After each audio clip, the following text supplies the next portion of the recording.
What's up, fight fans, fight fans, fight fans? Come one, come all.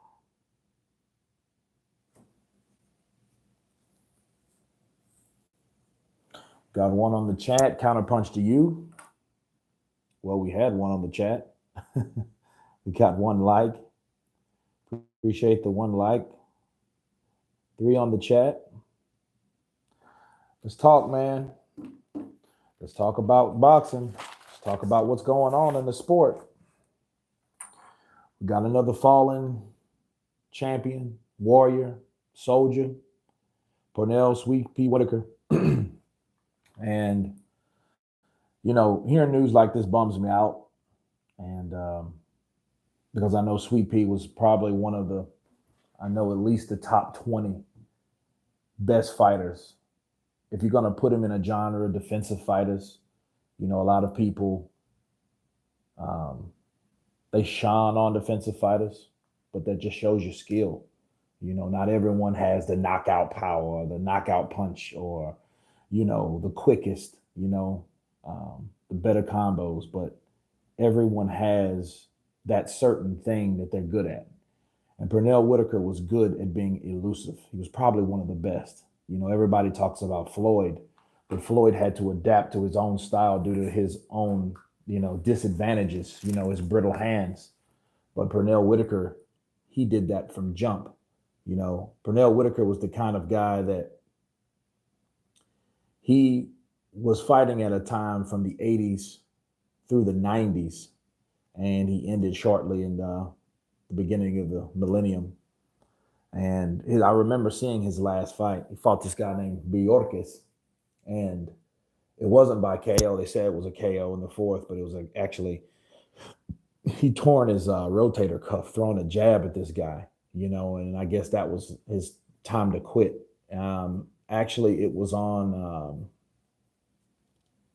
ESPN2 Fight Nights, and he was the feature on that card, and he was trying to make a comeback at that time, So, and then other than that, he became a trainer.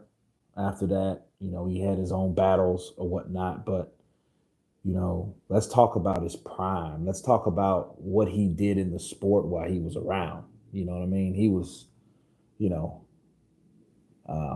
was off the chain. Arna Clark, what's up, dude? What's happening? Counterpunch to you, man. How y'all doing? Slayer 363636. Any Whitaker fights I should watch? Absolutely. If you want to watch a classic fight, watch Pernell Whitaker versus Julio Cesar Chavez Sr. That was a fight that let you know that Pernell was the real deal. And see, a lot of people just thought that he was just this guy that avoided getting hit. No, he could bang too. He just gives people fits, with that upper body movement. He was elusive, and a lot of people mimic Forrest Whitaker to this day. They mimic him. They emulate him. Okay. Look at Erislandy Lara. If you watch the last 2 or 3 Lara fights, you'll notice Lara, he gets real low to the ground, kind of almost like a squat to avoid punches, almost like he's on a surfboard, so to speak. And that's classic Pernell Whitaker. That's where it came from, watching, and he's a southpaw. So, any southpaw that can encourage any other southpaw, those southpaws are going to watch the best southpaw at work. So, let me put that in my repertoire. Let me, okay, I like that. I like how he dips down from that side. It's hard to punch someone way down there. Guillermo Rigondeaux, same thing.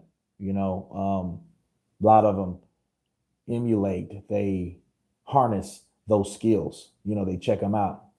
Tree Duck live stream, absolutely. We had to put a live stream up, man. I need to talk live about, one of the best in the business. Pernell Whitaker was one of the best, and the funny thing about it, he came at a time where in his prime, he fought some greats in his time. Don't get me wrong.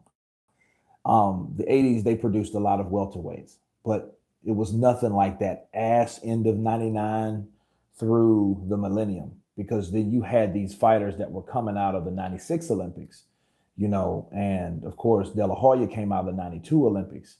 So those guys were just, hungry savages. You had Ike Corte, of course, you had De La Hoya. Felix Trinidad was there. He wasn't an Olympian, but he was there. He was one of those rising champions. I'll talk about him later. Of course, you had Fernando Vargas, and David Reed was at light middleweight, and Six Head Lewis. These guys, James Page. You had so many welterweights that were, and the thing about these welterweights, they could punch. They were dangerous. You know what I mean?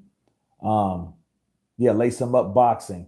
Good counterpunch to you, brother. Bubu Andrade does the same type of defense. But see, him and Lara, those guys are southpaw. So, they looked up to that generation before them, and they picked those things up, those attributes from Pernell Whitaker, because Pernell Whitaker was the one that perfected those crafts. And actually, he invented it. It wasn't a perfection. He invented certain, because if you look at the southpaws, I can't remember a southpaw that talented.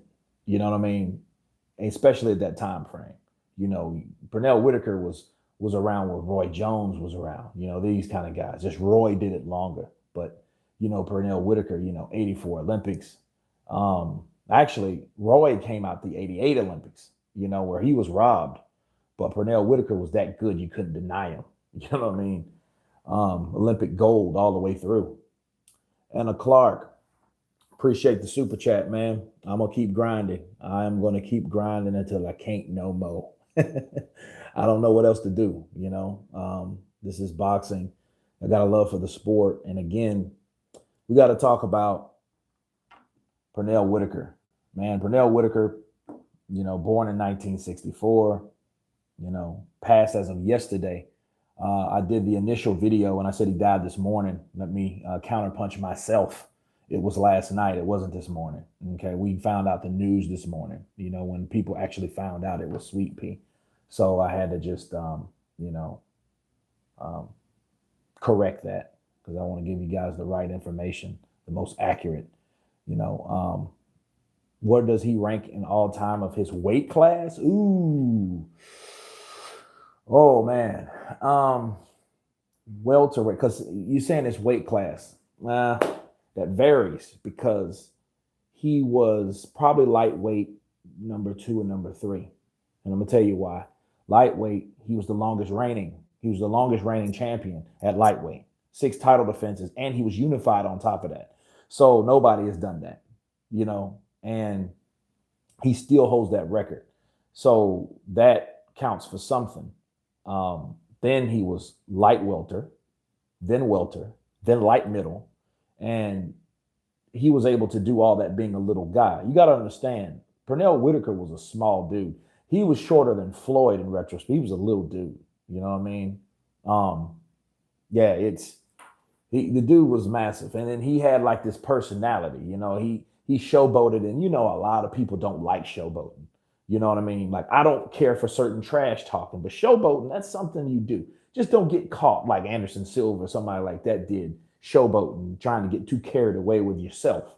You know what I mean? That's getting into yourself's way. But Pernell had a way of, showboating and, making it look good. You know what I mean? He was really making it look good. Chris Serrano, only one Tyson Fury. All right, counterpunch to you. Yeah, there's only one Tyson Fury, and there's also only one Pernell Whitaker. Yeah, Luis Torre Cortez, maybe the best defense in boxing history. Maybe so. Maybe so. And something sad about that, though? And the reason I tell people that he hasn't been respected or appreciated, because he fought on HBO, and a lot of people don't really care for showboating. A lot of people didn't care for his defensiveness. You know what I mean? They wanted him to fight like other ethnicities of fighters, like Mexican fighters in that weight class. Not everything and not everyone's style is to come forward and throw punches. There's a science to it. You can slip punches. You can slip and counter, catch and counter. He knew how to do that. Ask Julio Cesar Chavez how he did that to him. You know what I mean? Um, and it was crazy. Appreciate it, Chris Serrano. Appreciate you guys.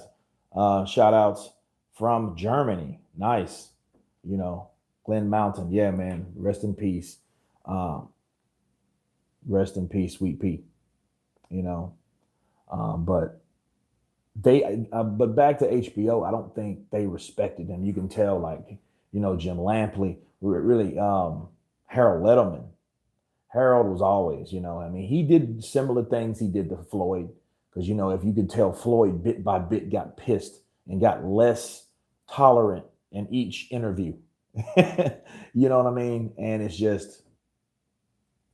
it was just one of those things where, they didn't respect him. So they always wanted him to do more. He was making it look easy. They did it with Roy. They did it with Pernell. They did it with Floyd. And I think what Pernell did, he started getting into these brawls with fighters and started fighting fighters that wasn't his style, even though he can bang. He showed them that I can bang, but, it's like, why would you want to? It's a hell of a thing fighting the fighters fight, but it's a whole nother situation when you're fighting another fight that you're not accustomed to for someone else, for someone else's amusement. Sure, it looked good, but if you can tell before Sweet Pea passed, and I mentioned this in my other live chat, Sweet Pea had a little taste. You know what I mean? He had a little taste, a bite of punchiness, as you can hear him talking. You know what I mean? Appreciate you, Tony Corbett. Shout outs to you, Counterpunch to you. Thank you for the love, man. Thank you for the love. Muhammad Ali, the champ, is here. Oh shit! Counterpunch to you, champ. Now, Muhammad Ali, that man. It felt like someone in my family, felt like my father was dying when he passed. So I'm grateful. I probably couldn't even do the live cast back in those days. I was doing a lot of videos on Facebook back in the day, especially when Ali passed. So I'm thankful for that, but I still get this like shitty feeling, like this unsettling feeling when someone passes, like Emmanuel Stewart passed. I felt that shitty feeling, you know what I mean? All teared up and shit like that. And Joe Frazier was another. That really kind of hit me because Joe Frazier is actually my father's age. My father's, is still alive, but they are like the same age, you know what I mean? So they went through the same stuff as people, you know what I mean? So, you think about that, you got to have a guy that getting in the ring, a gladiator, you know what I mean, in a gladiator sport, giving it all for other people's amusement. And then back to Pernell, he did it and he made it look good. You know what I mean? He just didn't take countless punch after punch after punch. I think that happened. He started exchanging. For one, he was getting out of his prime. You know what I mean? For two, he would bite down at times and get savage.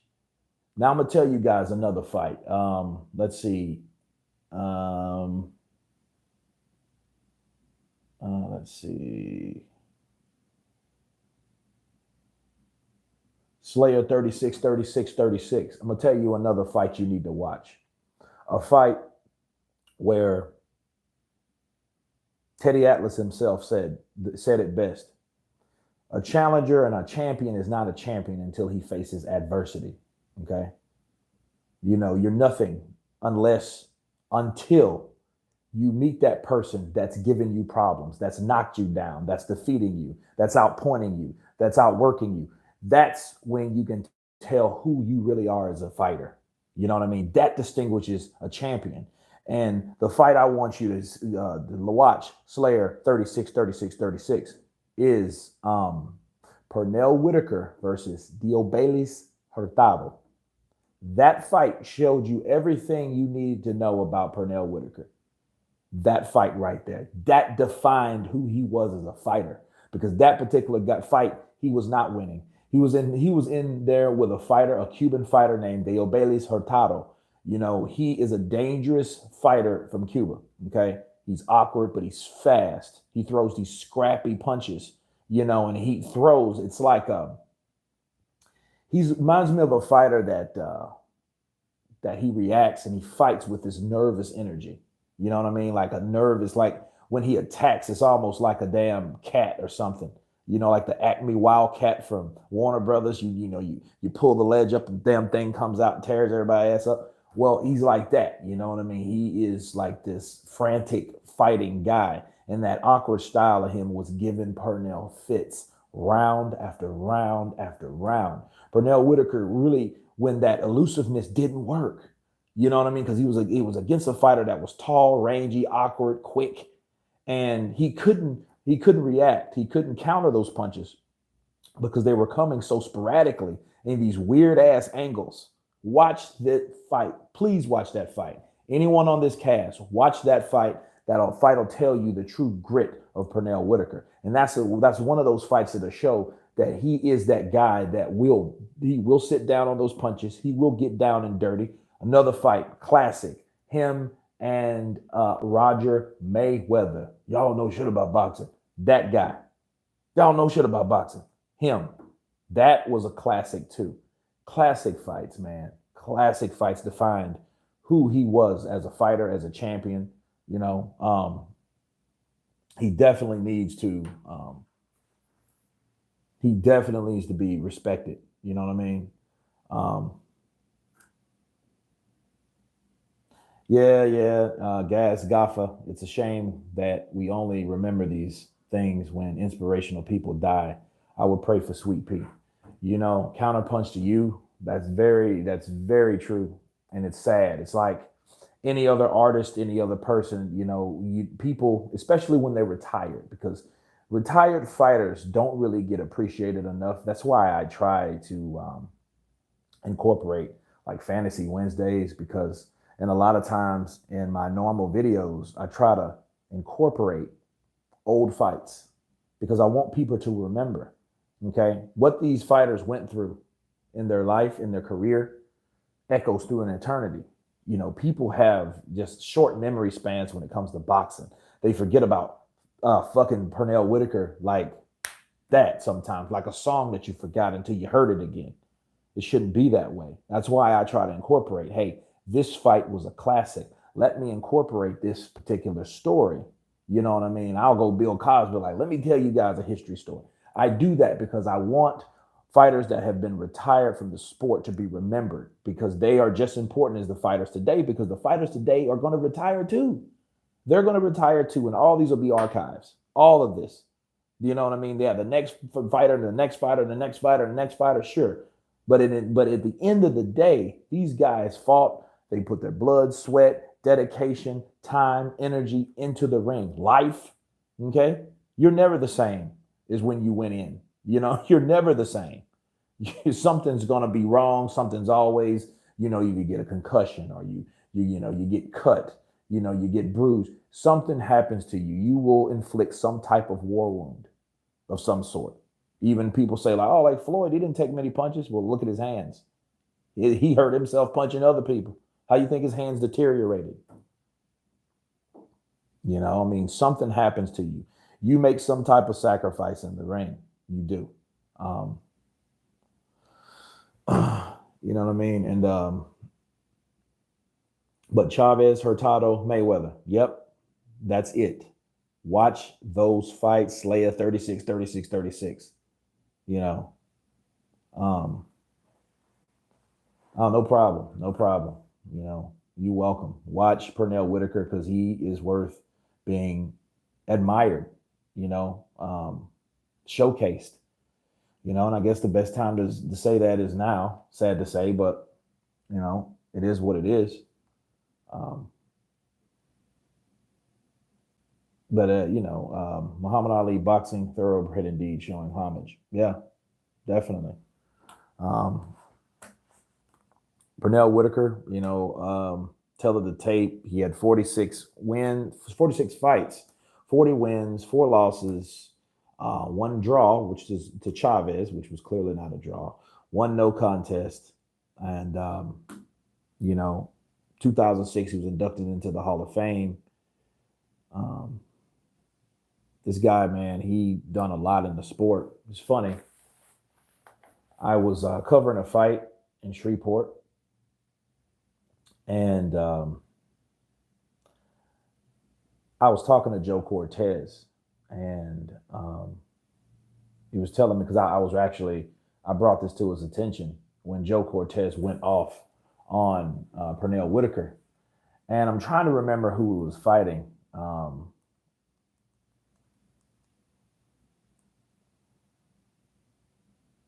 Okay, let's see what. Well, actually, it was a Chavez fight when Pernell he didn't like the fact that Cortez was pushing him back. You know, the referee comes in and he wants to break the clinch. You know, the referee comes in and he separates him. A lot of times he pushes back, uses his body weight. Well, in time, that wears a fighter out.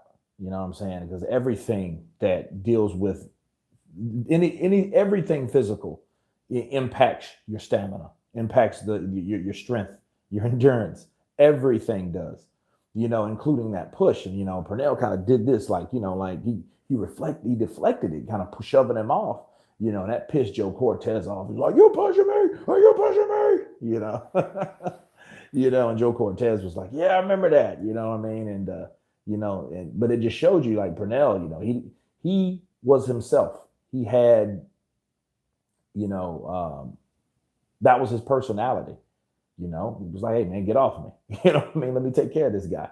You know, I guess he didn't think about it like you actually was, you know, pretty much shoving the ref back, like you know what I mean. But it's crazy, man. It is crazy. It's just good things to hear about Pernell Whitaker and the things he got into. You know, um, you know, Pernell Whitaker had 5 kids. You know, he was married and he had 3 boys, 2 girls, 1 girl with another relationship. So he was a family man. Um, a lot of things worth mentioning. What I didn't know until today, I didn't know he had a son that passed. Pernell Whitaker Jr. passed at age 31 back in 2015. So, you know, that's got to be a hell of a thing to bury a child. You know what I'm saying? So he had to go through that. And that was one of the trials and tribulations that he did outside of the ring, the struggles that you deal with. I mean, you know, he lost his second seed, you know what I mean? His heir, you know, that's Junior. He lost Junior. You know, I didn't even know. I don't know what kind of cancer, but they said he was battling with cancer, you know.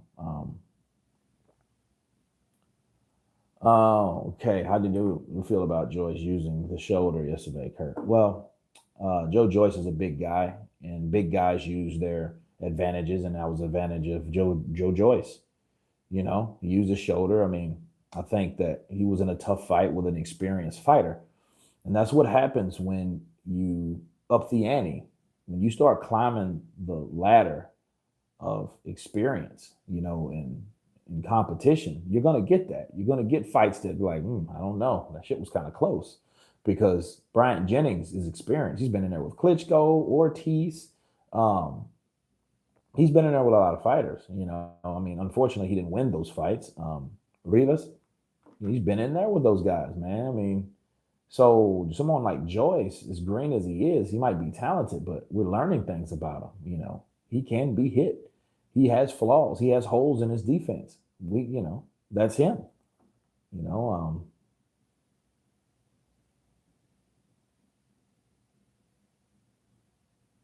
but do you think Frank Bruno is a good thing for Daniel Dubois? And do you think Bruno can see himself in Dubois? I don't know. I think I think Dubois is a. I think he has better potential. I think than Frank Bruno. Frank Bruno wasn't as elusive. You know, Daniel Dubois, you know, has the height and the reach. These heavyweights are big these days, man. They're really big. Frank Bruno's he wasn't that big of a guy like that. You know, he was considered like a normal, regular size, you know, excuse me, Evander Holyfield size cat. You know, so it's kind of hard to say. It's hard to tell about you know, with Frank. Maybe, you know, I think certain fighters should remember to use certain things that you know that a trainer has, um, on top of the things that they can use, but then not necessarily discarding everything, but really just work with what they that what work with what works. Take what works from a trainer, because a lot of trainers try to get you to fight like them. They're two different fighters to me. You know, um, he listens and takes advice, but puts effectively into the nature he has served him. Right? That's it. Roll fall. You said it best. You know what I mean? He takes advice and he puts it effectively in the ring. You know what I mean? He doesn't talk much. That's good. He doesn't. He's like a humble guy. So he has my support. Thoughts on Rivas and White, Angelo Gleason. It's going to be a tough fight. I look forward to that fight. I really look forward to that fight. It's going to be on the zone, so it's going to be easy for me to watch it. You over here on this side of the pond. Update on Rivas. Speaking of him, briefly, he's been in Europe for the last 3 weeks because he wants to get used to the time zone and everything like that. Because that jet lag is a mother. I just had an ex that just flew back from Florida to India, and she's like feeling like shit now. You know what I mean? Jet lag does matter, people. If you're in a plane for a long, massive amount of time, then it's the time difference. It's all factors that matter. You know what I mean? So Rivas, the fact that his team was like, hey, we're going to go over here, get acclimated to this time zone. You know what I mean? This environment, this climate, shows a lot, that he isn't just this guy that wants to, make a good, like, show up to make a good account. No, he's coming to win. But we'll see. We'll see. Because, it's going to be a tough fight for Dillian White. It really is. And it looks like when things are coming together for Dillian White, that he's getting what he's asking for. These are these type of fights that you look closely to. You watch these fights because these particular fights are the type of damn fights that, could break his opportunity for the injustice that he went through for fucking 600 days. See, a lot of people don't think about that. You know what I mean? That's like some Game of Thrones shit. You get what you want. You're almost to the throne and then you die. You get defeated. You know what I mean? And then you're like, damn, now you got to start all over again. You know what I mean? Back to the drawing board and shit. So, yeah, it's crazy. Hey, is Dubois now in the top 5? I don't know about the top 5. I think Dubois should fight Joyce. Because what we learned about Joyce is that when the competition is more, when it's raised, he's people can give him problems. And someone that's his height, because I think that was a factor in that fight, because Bryant Jennings is like a sluggish fighter, a Philly fighter, tough Philly, fight with stick stones and bottles in the streets of Philly type of fighter, like that Bernard Hopkins, Joe Frazier shit, where he plants his head in your chest, you know what I'm saying? And then tries to work off that, okay? Just have his head down, chin tucked low, and work that. Well, you're dealing with a guy that's like this. So if your head's here, his head's way up here. If your head's in his chest, dude, it's hard to get those punches off. Now, those body punches were hurting him. So he was able to get to the body of Joe Joyce. I think he just should have done more. That's it. He should have done more. If he would have done more, then it wouldn't have been that way. Now, the question you ask yourself is, what if that was over on this side of the pond? You know what I mean? Because was the fight favoritism? I was just watching a video. People think it was a robbery, but it just shows. I think Joe Joyce and Daniel Dubois should be the next fight. That should be that next Dubois Gorman fight. You know what I mean? So, right. He has a great body. Yeah, he does. Crow of Judas, good counterpunch. He does have good punches. He does have good body punches. He was working Ortiz. Look, he went, I think, 10 rounds with Ortiz before Ortiz caught him with a left uppercut, walked right into it. boom.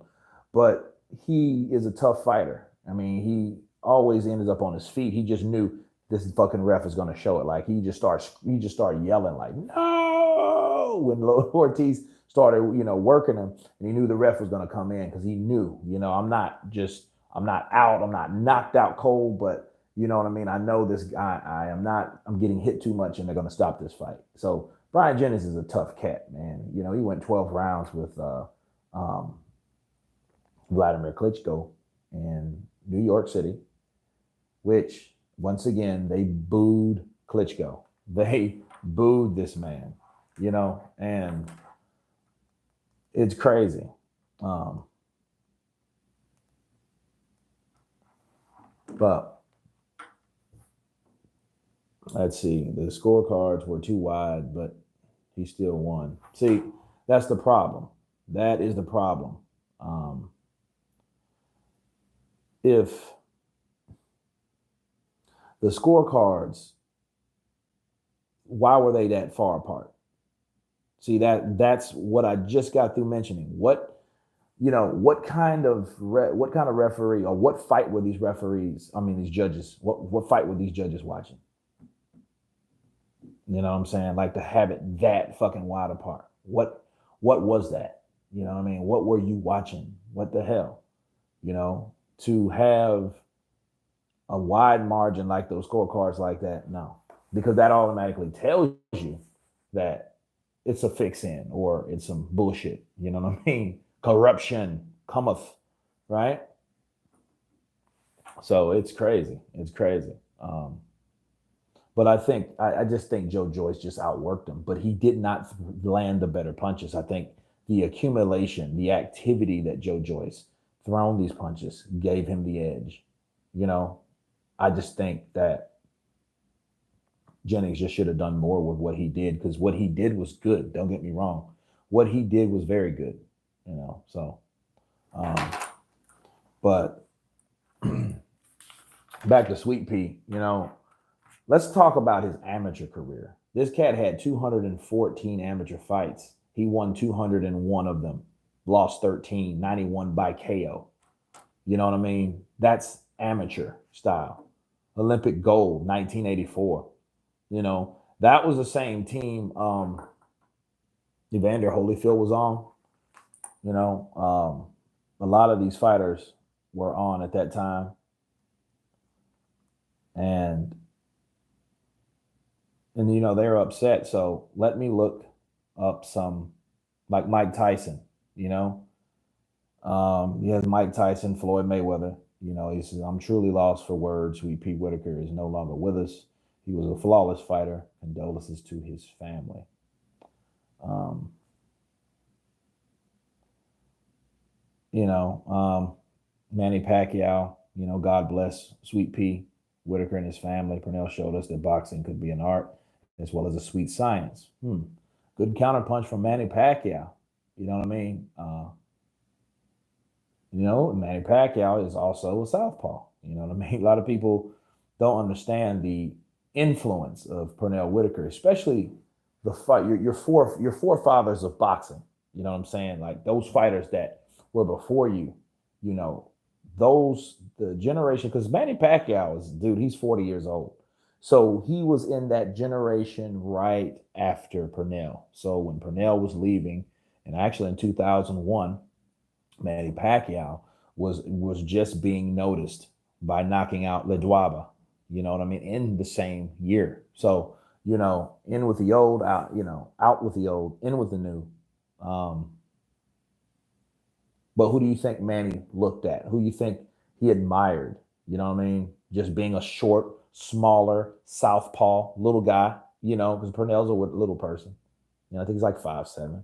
He's not a big dude, but he was able to fight bigger guys all the way up to light middleweight, and, being a true lightweight. I mean, that's just pushing yourself and challenging yourself, especially when you move up in weight. That's why I respect Floyd Mayweather. That's why I respect Manny Pacquiao. That's why I respect Terrence Bud Crawford. That's why I question Lomachenko at times, because I mean, yeah, I know you went from 126 Now you had 130, then you went to 135. But I'm like, keep going. I'm like Van Damme, keep going, because it's like you are looking for opponents. Yeah, Luke Campbell, it looks like it's going to be a good fight. But at the end of the day, don't stay stagnant at 135 and don't be complacent at 135. Because what happens, you have to challenge yourself against these fighters. And I know there's the reason why they're weight classes, but the type of skill that Lomachenko supposed to have, he should be able to do that like all these other fighters I mentioned. You know what I mean?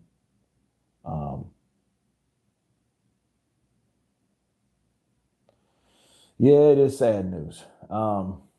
It's sad news. Timothy, any Ruyu? Oh, okay. I know I butchered that. But Timothy, do you feel like Sweet Pea was a top 20 pound for pound of the last 50 years? Um, yes, I do. I think he's top 15. In fact, Ring Magazine had him in the top 10 of all time greats in the last 80 years. So that's what they gave him. Yeah, top. He's 10th. He was 10th out of the 100th. So that's big.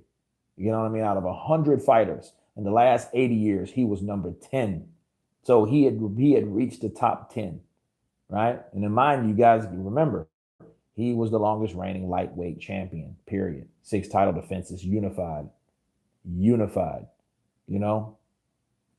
Now, I would love my fantasy fight with Pernell Whitaker. I would love to see Pernell Whitaker at lightweight versus Sugar Shane Mosley at lightweight, because those are the two top. I think Sugar Shane Mosley, he wasn't as elusive, but I think someone could give him. I think Pernell could give him problems, but the speed and the power, though, you'd have to deal with coming from Mosley.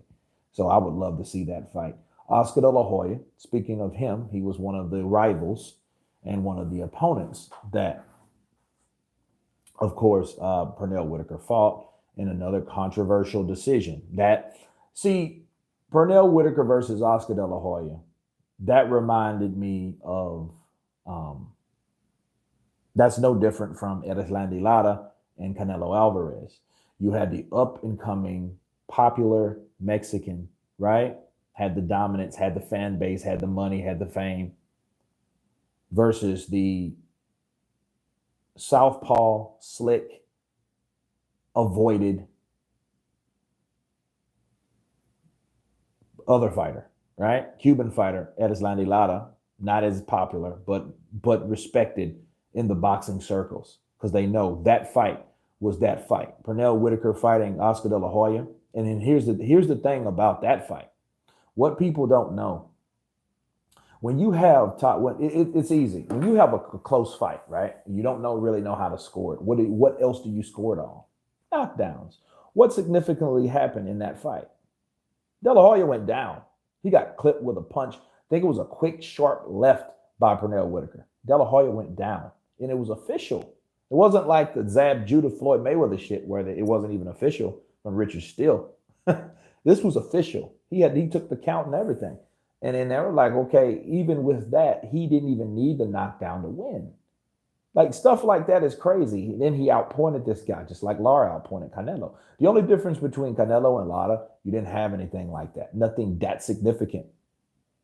You didn't have a knockdown that separated, okay, who went down? It wasn't like Tyson Fury, Wilder, where, Wilder got beat every round, but Wilder knocked him down twice. You got a lot of fights like that. At least you have an argument. There was, De La Hoya, he was a bigger dude. He threw the punches. He threw 11, 12 punches, right? He missed every one of them. And these weren't those bullshit punches. These were all of those punches had sting on them. De La Hoya is a southpaw, mind you. So he's left hand dominant. He just fights in an orthodox stance. So he was looking for that jab and then he hooked off the jab, then threw 7, 8, 9, 10, 11, 12 punches after that, missing every one of them. Sweet Pea looking like Neo. This was before Neo. He was the original Matrix. he did this, and that he did. Maybe that's what gave him the idea of that scene with Neo. You know what I mean? Because he was the original Matrix. He was that dude. And I think this was in 95. I think it was in 95 or 96. Um, but speaking of De La Hoya, it was an honor to share the ring with him. In terms of his defense and ring generalship, Pernell Whitaker was the best fighter I ever fought. On behalf of everyone at Golden Boy, we send our prayers and condolences to his family. Counterpunch. That's worth mentioning. Yes, Willie Pep was similar. A muck PvP, good counterpunch to you.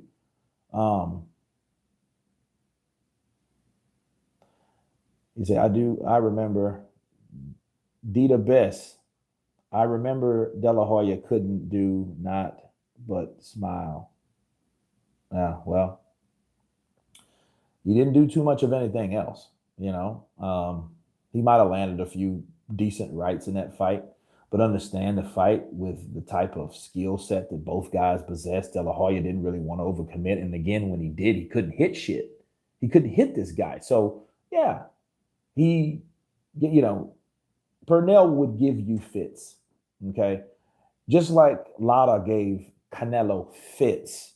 If you look at that fight, if you watch Canelo versus Lara, you'll see, watch it on YouTube. Don't watch the DAZN because the DAZN cuts out, in between rounds. Look at it. They have it on the DAZN. They have 2 or 3 copies on that on the DAZN. And you could see Canelo was pissed because he wasn't able to do what he normally did. De La Hoya either. Both those fights were so parallel, and the result was the same. You know what I mean? The popular guy, the up and coming, the younger, the richer, right? The more famous fighter won the fight. And I think that was the reason why. Then that was the only reason that it was based on, because it wasn't the fight. I don't know what fight they saw, but that was what it was. And Sweet Pea was like, okay, man, what the fuck? And both fighters had that, look at Lada's record. Look at his career. Both of these guys are accustomed to disappointment due to corruption. And that's what Sweet Pea had to fight through also, and then Sweet Pea was discriminated against. You know what I mean? He wasn't that fighter that people just go out there and knock this guy out. No, Sweet Pea was Sweet Pea. People should have respected him. And actually, speaking of Sweet Pea, what you guys didn't know, his nickname was actually Sweet Pete. Okay, they called him Pete. And when he harnessed his craft and he got better, they called him Pete. Then they started calling him Sweet. And then, an announcer misheard it and thought that they were saying Sweet Pea, and the shit stuck. So some announcer's error, gave him a whole new nickname. You know what I mean? That's where Sweet Pea comes from. You know what I mean? It's crazy. So it's supposed to be Sweet Pete, right? That does kind of sound sweet. You know what I mean? It kind of sounds suspect. You know what I mean? Sweet Pea is a little better, because that's actually a phrase, right? Sweet Pete is like somebody you see in fucking cell block F, in the D wing of prison in San Quentin or something. You know what I mean? But no, Sweet Pea was probably good. I'm glad that did happen. That sounds a lot better. Sweet Pete. But they say Bay Area boxing. Whitaker didn't get the win because he was on the back foot. This isn't new in boxing. Many fighters lost because of the back foot. Well, Bay Area boxing, we can say that same thing about Canelo Alvarez. He was on the back foot in the first fight. Well, he didn't lose, did he? So, it was a draw. So I guess that's their way of saying he lost. You really lost, but we're going to give you a draw. So, but yeah, I do get what you're saying, the gist of what you're saying. A lot of judges see that fighter coming forth. And what they don't realize is fighting someone like Pernell Whitaker, There's a such thing of calling it aggressiveness and ineffective aggressiveness. People don't know the difference. And a lot of judges, sad to say, they don't know the difference. They just see a fighter coming forward throwing punches. They're not really taking or adhering where is it landing? Is this shit affecting the other fighter? What is it doing? You know? And a lot of judges say, okay, well, that guy's coming forward. He wants to win more. Yeah. But you're not really landing punches. Well, you got the other guy that his strategy is to frustrate the other fighter. See, it's called strategy, people. Movement, side to side movement, upper body movement, dips, slips, counter punches, catch and shoots. You know what I mean? Things like that. That's what stops people from coming in. That's why De La Hoya just didn't rush in all the time. He wanted to. He wanted to go in there and do what he did the last fight. You know what I mean? Like with Miguel Angel Gonzalez. This isn't Miguel Angel Gonzalez, unfortunately. This is Sweet Pea Whitaker, a guy that he knew. He knew, well, I can't do what I normally do. Neither could Canelo. That's why these fighters that are defensive minded give people fits. But again, you're right. They do have problems winning fights, unfortunately, But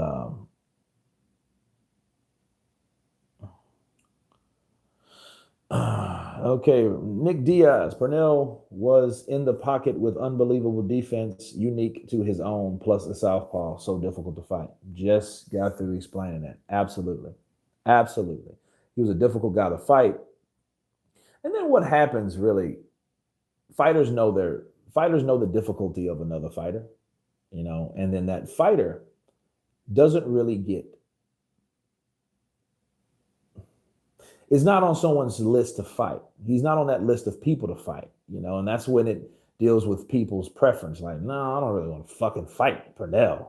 Dude, I can't even hit this motherfucker. I can't stand that dude, and that's what happens.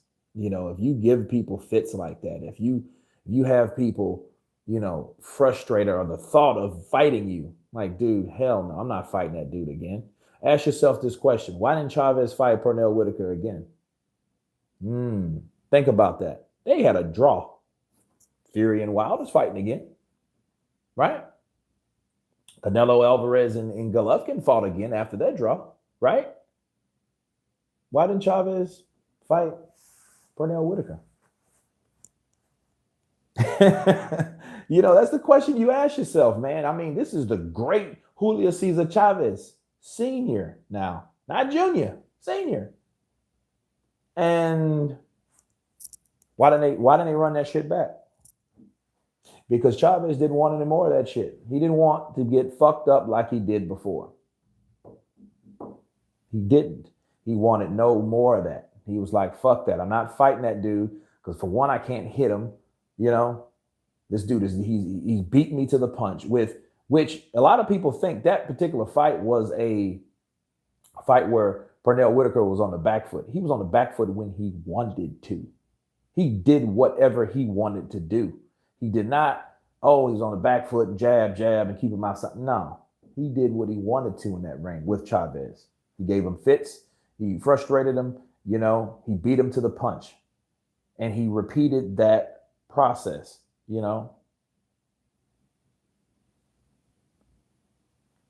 Chris Serrano, appreciate you, bro. Counterpunch to you.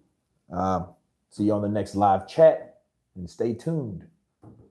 Okay, NS, middle of the second round, Whitaker makes De La Hoya look silly. Misses 8 punches in a row, badly with superb movement. Absolutely. I know it was, I thought it was like 10 or 11. But I know it was a gang of fucking punches that De La Hoya threw. And guess what? He couldn't land any of them. And it was kind of like, damn, I hope no one saw that kind of moment. You know what I mean? You threw that many punches at this guy. And again, he looked like Neo in the Matrix. He was fucking Pernell in the Matrix. He was the original Matrix. That's what I'm telling people. This dude was the original Matrix. I didn't even think about that shit until I'm talking to you guys now. You know what I'm saying? He was the guy. He was that guy that created the concept, of dodging bullets. He wasn't dodging bullets. He was dodging punches.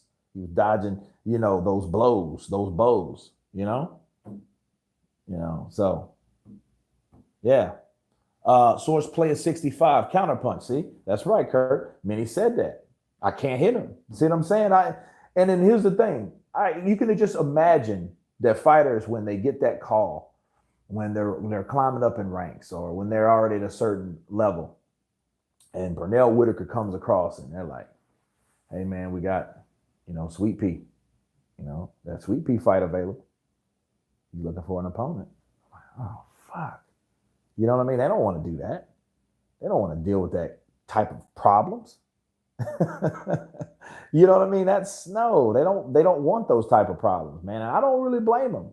I don't blame them at all. Like, shit, if you fighting a guy that's that difficult, even let's look in cross comparison. Like, why do you think Canelo never fought Lara again? See what I'm saying?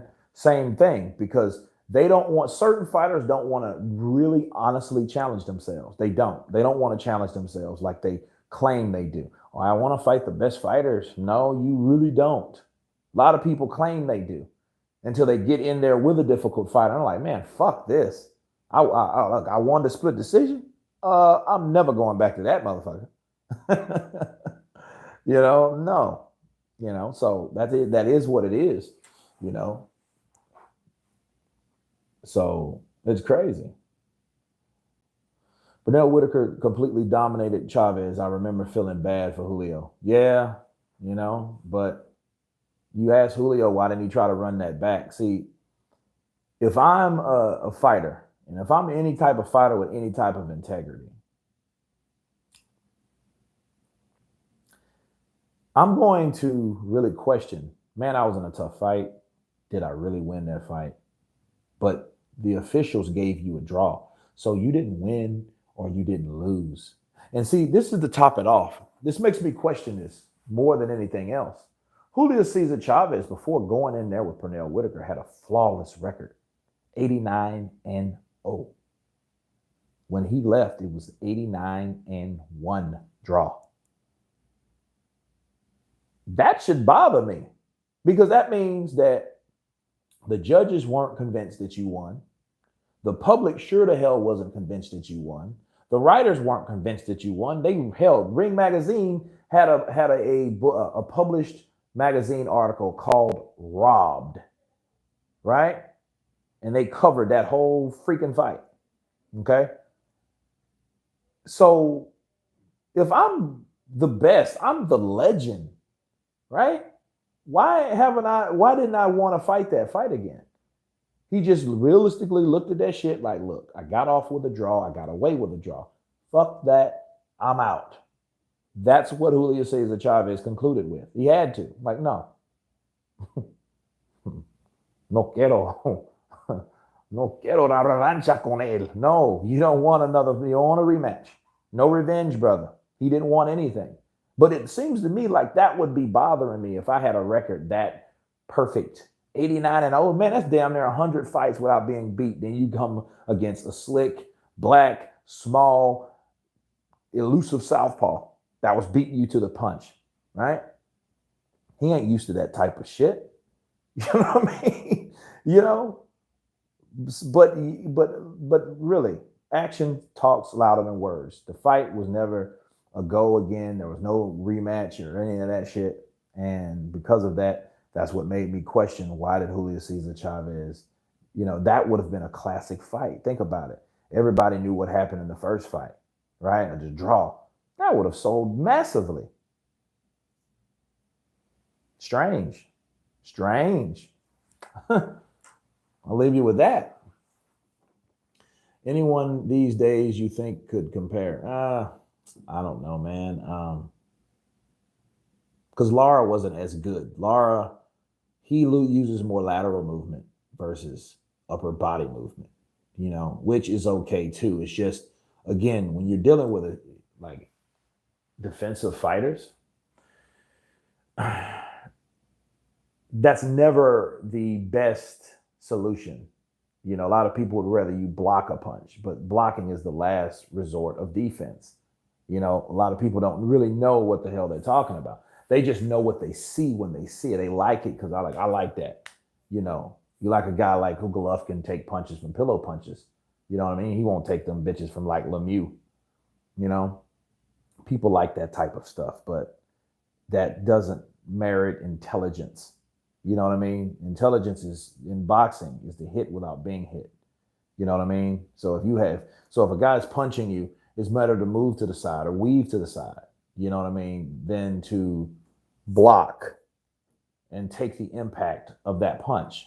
Because either way, you're taking punishment. A lot of people think, oh man, you protect yourself, put your hands up. Well, even when your hands are up, you're still taking punishment, people. Even though they're not landing flush, something's happening. That reminds me of another southpaw, Winky Wright. He was fighting Fernando Vargas, and Fernando Vargas wasn't hitting him flush. You know, Fernando Vargas was not hitting him flush, but um, you could tell because Winky Wright's a fair complected brother, and you could see the webs on his face. He wasn't getting land flush. Fernando Vargas couldn't really hit him flush. He was teeing off, throwing those combinations, making it look good, but he wasn't landing flush. But it was still issuing and implementing punishment. Punishment was still getting made on his face because you can tell the impact from a guy punching your gloves and your gloves are hitting your face. That's punishment, So it still happens. But if you are able to weave, you don't get hit at all. That's what you're supposed to do. Slip, duck, move. You know what I mean? Side to side, weave, duck. Right? So it's crazy. But no, I don't know. I mean, I don't know anybody that fights like him these days. Sweet Pea he had his own style, But like I said earlier, when I started this live video, people implemented what they wanted, especially southpaws. They used, certain Whitaker textbook stuff. You know what I mean? So I don't think no one fights like him, to this day. No, it wasn't mandatory. No, it wasn't. It wasn't a catch weight though,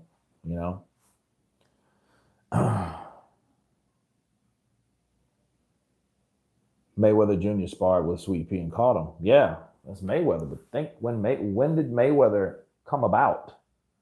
Mayweather, this is a young, savage, pretty boy Floyd. You know what I mean? And then Pernell Whitaker at the last part of the 90s, he wasn't in his prime no more. Look at the fucking Felix Trinidad fight. He wasn't in his prime in that fight. When he fought Felix Trinidad, first of all, Felix Trinidad was a guy that had a long layoff because he was suing Don King because Don King fucked him out of money like he did a lot of people. So a lot of people thought he would have ring rust, but he was that young fighter. He was like 29 at the time, I believe. No, he was 26. Sorry. And Pernell Whitaker was that guy that he also did not have. He'd been out of the ring a long time, but this is in '99. Pernell Whitaker was nowhere in his prime, and he was fighting a guy that was a sharpshooter.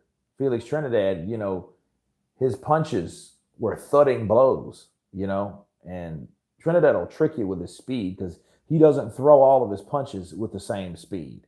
So you don't know how fast he really is until he catches with one of those quick bitches. And again, Whitaker was not the fighter he was in like 95 or 96. You know what I mean? So I'm not surprised, Eddie McCaff, that he got caught. Just like Errol Spence supposed to gave Floyd the business, right? That's what gave him the buzz around him because he really hasn't fought a lot of people that warrants him being the best. But, things like that, rumors in camp or, things that happen creates buzz. You know what I'm saying? That's why sparring to me is so important. A lot of people think it's not, but it is. Sparring is very important. Very, very important. So, yeah, Amok PvP, Timothy Arayu, not even a question. Sweet Pea, when did you see him use illegal elbows, forearms constantly? I don't know about the illegal elbows. Well, hold on. Wait a minute. Hold on. Wait a minute. Timothy Anaruyu, uh, Uru, Anauru. Okay, I hope I got that right. But no, elbows. I seen him use that against Dio Bayless Hurtado. You guys watch that fight. He caught Hurtado. Now he had Hurtado hurt, dead to rights. He did, but mind you, this he when he did catch him, he got him on the ropes. He battered him. You know what I mean? But he used that forearm. No, he used his forearm and bow, bow, and he held him there. I remember that. I do remember that. And I was thinking, well, wait a minute, that shit ain't right. You know what I mean? But it was one of those desperate times where, and the ref could have went in and say, hey, what are you doing? You know what I mean? But he had him hurt. He knew he had to get Dio Bayless out of there because Dio Bayless would have fought his way to a unanimous victory because he would already been dropped twice by Hurtado. Hurtado already had him down twice in that fight. You know what I mean? And he knew he had to, it was either fight or flight. He knew this is my chance because if you guys can remember, that was the fight right before the money fight with Oscar De La Hoya, the Golden Boy. Yeah, Nino de Oro. Oscar De La Hoya. So if he didn't win that fight, that was gonna fuck up everything. You know, that would have done it all. So yeah, you might have, I don't know. Timothy might be onto something because I do remember some elbows been put in there, but like on the regular, not on the reg. He didn't do any like Bernard Hopkins shit. So,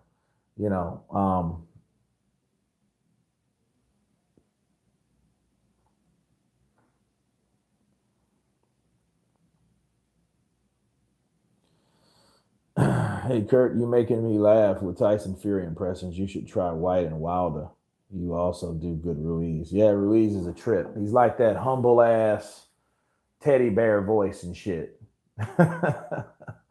Ruiz, now he's starting to talk shit. I don't think he's a good fighter. I think he's like stiff like a robot.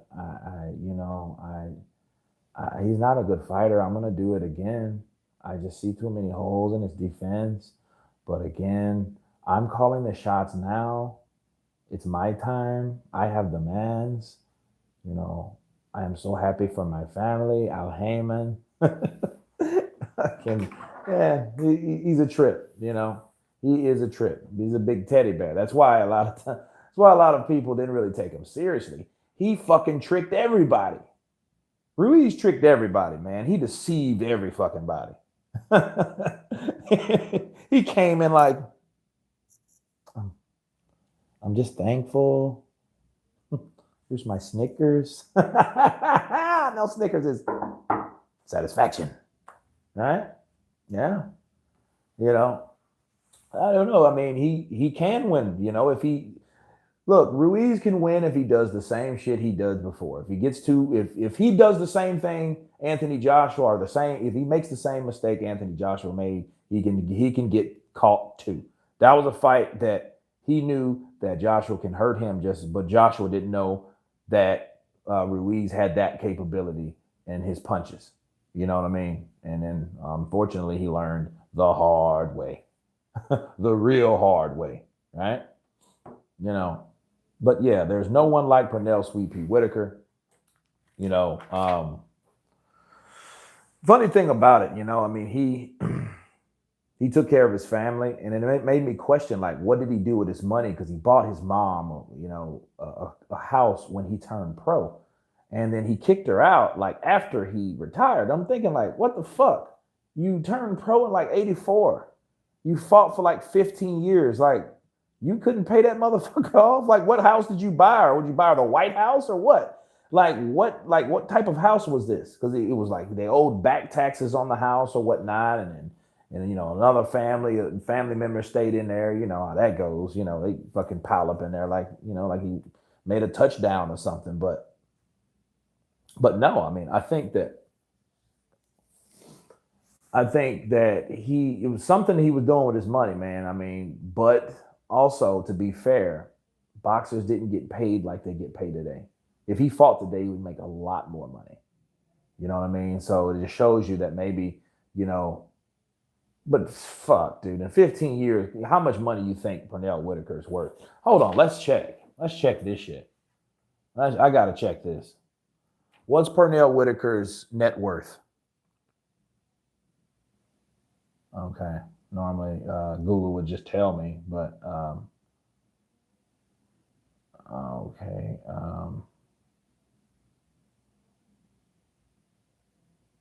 Okay. So what the hell is his net worth?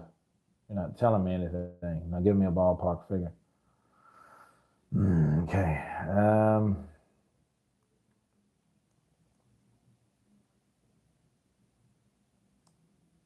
Okay.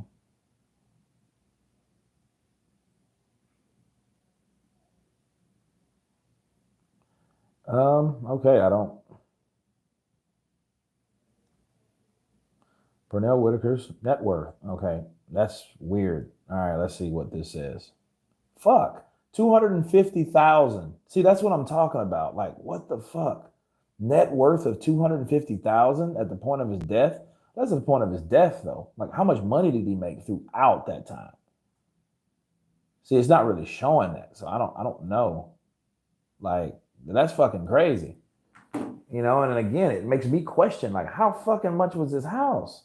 Like, how, like, I know you love your mom and shit, but you don't gotta buy a $2-3 million house. You're not Floyd Mayweather. You didn't make Mayweather money.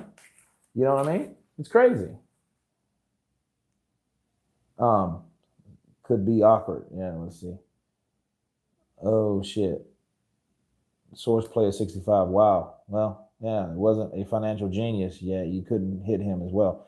Eh, I don't know, man. I don't. I really don't know. I mean, because that 250,000, I guess. Shit. I mean, and he even said he's not making the money as a trainer. That's why he kicked his mom out. He took his mom to court. I'm like, man, some cold shit. Buy her a trailer or something. Buy a double wide for like 50,000 or 70, 80,000 for a pretty decent double wide.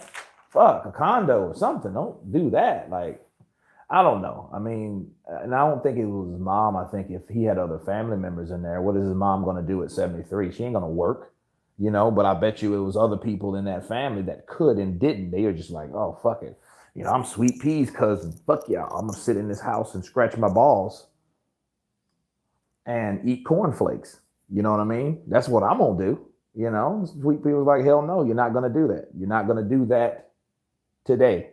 Not in here, right? So they had to go, So no, I mean he did what he had to do, but it just made me think, like, dude, you bought this house fucking 15 years ago.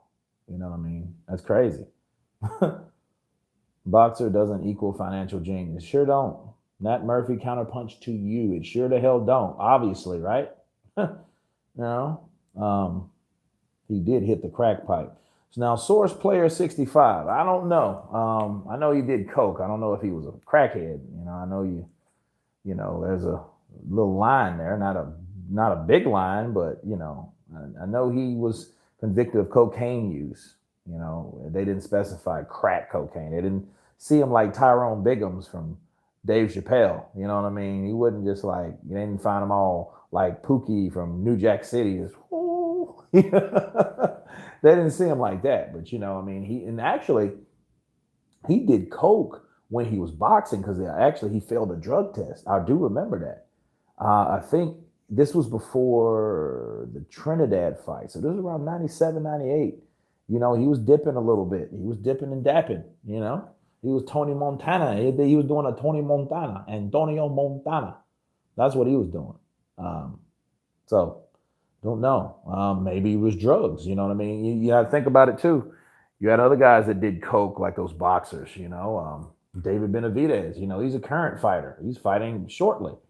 Another fallen fighter, Hector Macho Camacho. He was a cokehead. He did coke or whatever. You know what I mean? He was a coke user. He did a little nose candy. What did Deontay Wilder call him? That sugar daddy. Yeah, that sugar daddy up your nose. Tyson Fury, another one. That's not really a thing. But of course, I know some people would call that just crack. Yeah, I don't know if he got killed by the mafia. I know he was killed in a drug, some kind of drug thing. Um, so it's Player 65 after Trinidad. No, I think before Trinidad, probably after too. You know what I mean? Because clearly after the Trinidad fight, that was his last major fight and his last opportunity for the strap. So he had two more fights after that. Or a fight and a half because he was just well, that fight with but Bjorkis, after he torn his right rotator cuff or whatnot, it was done for him. So, but yeah, you know, but age 55, man, that's still young, and it's unfortunate. His son, now he said his son said he was wearing dark clothes that night, but it's like shit. He couldn't see the car. You know what I mean? Like, I don't know, man. I guess it could happen. I got hit by a fucking truck. I got ran over when I was 5. So and I wasn't looking because I was running from something else. You know what I mean? But like shit can happen.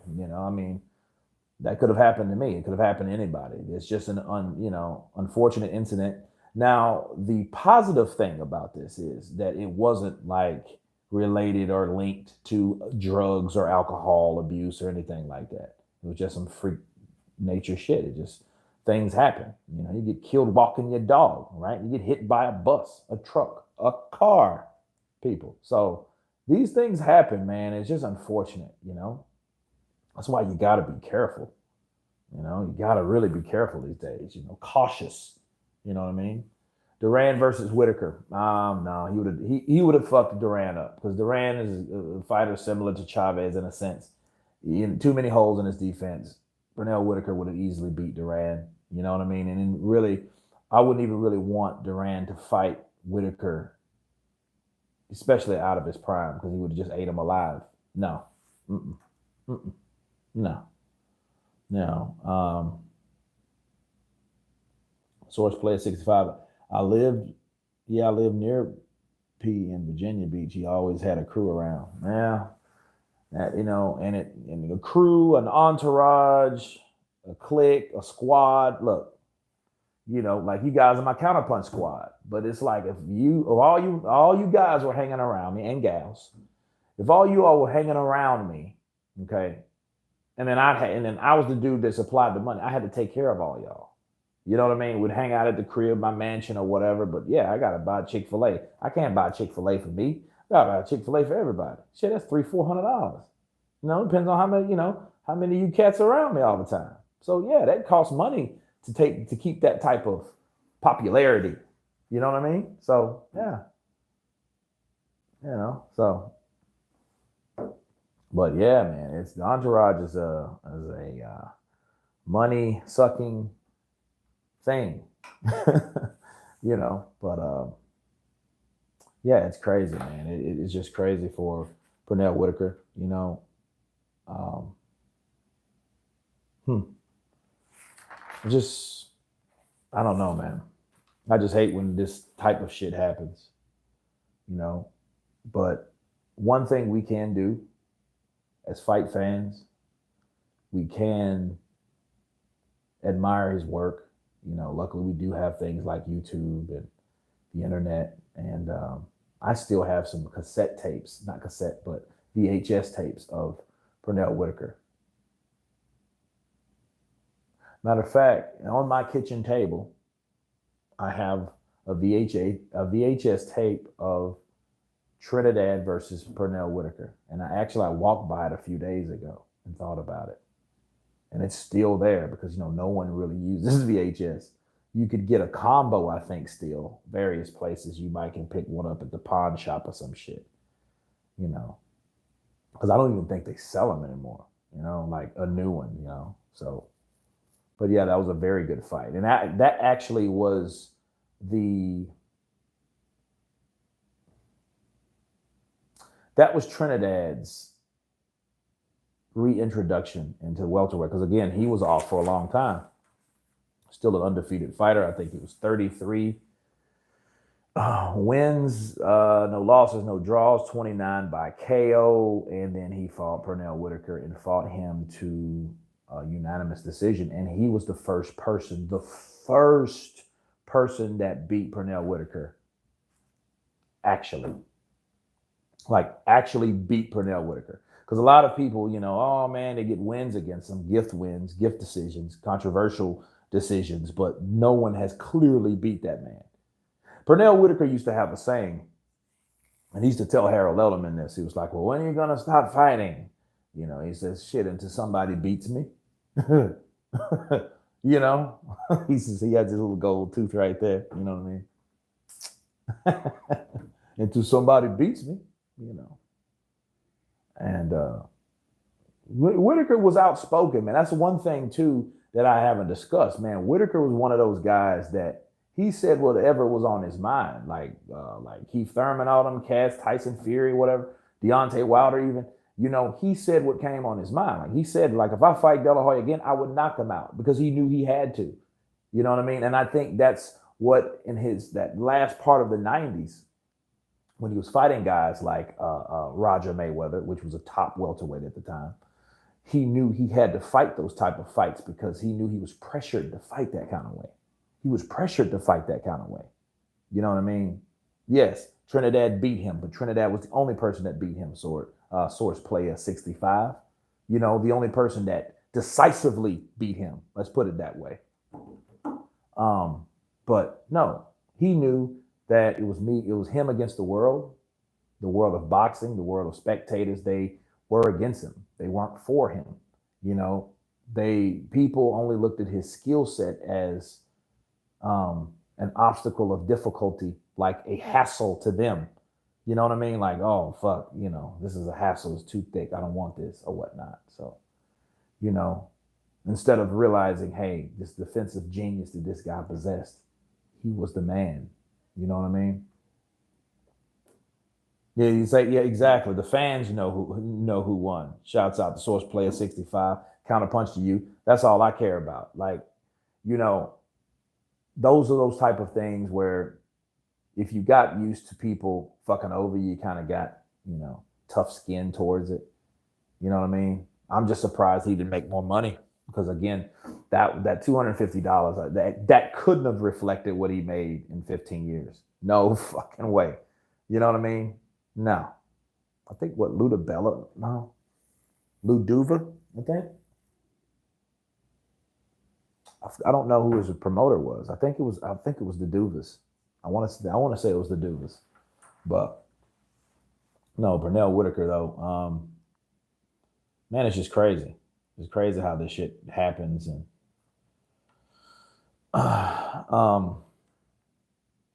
but of course everyone has to go. And it's just something different when a fighter dies. Like Diego Corrales died in a motorcycle accident. And that was back in '07. Arturo Gotti.